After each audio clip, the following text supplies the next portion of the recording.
নমস্কার, village cooking by Munmun রান্নার চ্যানেলে আপনাদের স্বাগত জানাই। আজকে আমি কচু শাক রান্না করে দেখাচ্ছি। এখন অনেকগুলো কচু শাক নিয়েছি আর শাকগুলোকে ছোট ছোট টুকরো টুকরো করে কেটে নিচ্ছি। এরপর ওপরের যে আঁশগুলো আছে সেগুলো ছাড়িয়ে নিচ্ছি।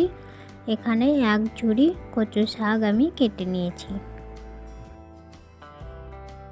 এবার উনুনে আঁচ দিয়েছি, আঁচ উঠে গেছে। উনুনে কড়াই বসিয়ে কড়াইতে দিয়ে দিচ্ছি সামান্য পরিমাণ জল কচু শাকগুলো সিদ্ধ করার জন্য। এবার জল গরম হয়ে গেছে, এর মধ্যে দিয়ে দিচ্ছি 1 চামচ লবণ আর 1 চামচ হলুদ গুঁড়ো। এগুলো দিয়ে ভালো করে নাড়াচাড়া করে এর মধ্যে দিয়ে দিচ্ছি কচু শাকগুলো আর 10 মিনিটের জন্য ঢাকা দিয়ে দিচ্ছি। 10 মিনিট পর ঢাকা খুলে দেখলাম কচু শাকগুলো প্রায় সিদ্ধ হয়ে এসেছে। আর একবার নাড়াচাড়া করে কিছুক্ষণের জন্য ঢাকা দিয়ে দিচ্ছি। এবার ঢাকা খুলে নাড়াচাড়া করে দেখলাম কচু শাকগুলো সিদ্ধ হয়ে গেছে। কড়াই থেকে তুলে নেব একটা পাত্রে জল ঝরানোর জন্য। এবার হাতায় করে তুলে নিচ্ছি আর একটা ফুটো গামলায় রেখে দিচ্ছি জল ঝরানোর জন্য।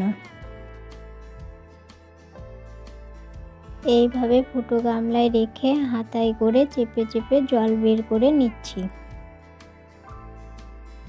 শাকের মধ্যে থেকে জল বের করে নিলে গলা কুটকুট করার সম্ভাবনা থাকবে না। এরপর উনুনে কড়াই বসিয়ে কড়াই গরম হলে কড়াইতে দিয়ে দিলাম সামান্য পরিমাণ সরিষার তেল। এবার তেল গরম হয়ে গেছে, তেলের মধ্যে দিয়ে দিচ্ছি সামান্য পরিমাণ 5 ফোড়ন আর 2 টুকরো শুকনো লঙ্কা আর 4 টুকরো তেজপাতা। এগুলো দিয়ে একটু লাল করে ভেজে নেব। এবার এগুলো ভাজা হয়ে গেছে, এর মধ্যে দিয়ে দিচ্ছি কেটে রাখা পেঁয়াজ কুচনোগুলো। এগুলো নাড়াচাড়া করে ভালো করে ভেজে নেব। এবার পেঁয়াজগুলো লাল লাল করে ভাজা হয়ে গেছে, এর মধ্যে দিয়ে দিচ্ছি বাটা মশলা আদা জিরে রসুন আর দিচ্ছি মশলার বাটি ধুয়ে সামান্য পরিমাণ জল। জল দেওয়ার পর মশলাটা ভালো করে নাড়াচাড়া করে দিচ্ছি।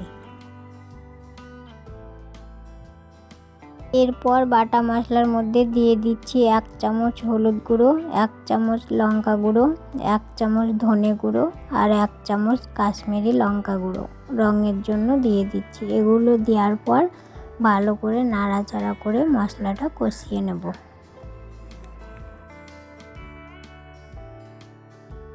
এবার মশলা কষা হয়ে গেছে আর মশলা থেকে তেল ছেড়ে দিয়েছে। এগুলো ভালো করে নাড়াচাড়া করার পর এর মধ্যে দিয়ে দিচ্ছি সিদ্ধ করে রাখা মুগের ডাল আর ডালের বাটি ধুয়ে সামান্য পরিমাণ জল। জল দেওয়ার পর ভালো করে নাড়াচাড়া করে ডালের সঙ্গে মশলাটা আবার কষিয়ে নেব। এবার মশলা কষা হয়ে গেছে, এর মধ্যে দিয়ে দিচ্ছি 3 চামচ চিনি। চিনি দেওয়ার পর ভালো করে নাড়াচাড়া করে দিচ্ছি। কচু শাকে একটু চিনি লাগে, আপনারা একেবারেই পছন্দ না করলে দেবেন না। আর দিয়ে দিচ্ছি মশলার মধ্যে 1/2 চামচ গরম মশলা দিয়ে ভালো করে নাড়াচাড়া করে দিচ্ছি।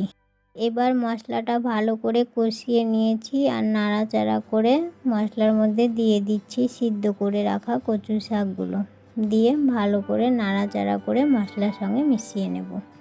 এইভাবে আপনারাও একদিন বাড়িতে ট্রাই করে দেখুন, গরম ভাতের সঙ্গে খেতে খুব সুস্বাদু হবে।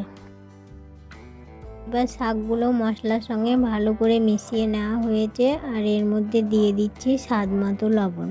লবণ দেওয়ার পর ভালো করে নাড়াচাড়া করে শাকের সঙ্গে মিশিয়ে নিচ্ছি। এবার কচু শাকগুলোকে হাতা দিয়ে ভালো করে নাড়াচাড়া করে দিচ্ছি।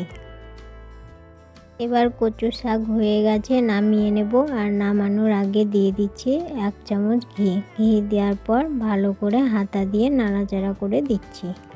এবার কচু শাক রেডি, গরম গরম ভাতের সঙ্গে পরিবেশন করব। এই রেসিপিটা ভালো লেগে থাকলে একটা লাইক কমেন্ট শেয়ার করুন আর এই চ্যানেলটির পাশে থাকার জন্য সাবস্ক্রাইব করুন। আজ এই পর্যন্তই, আমার সঙ্গে থাকার জন্য ধন্যবাদ।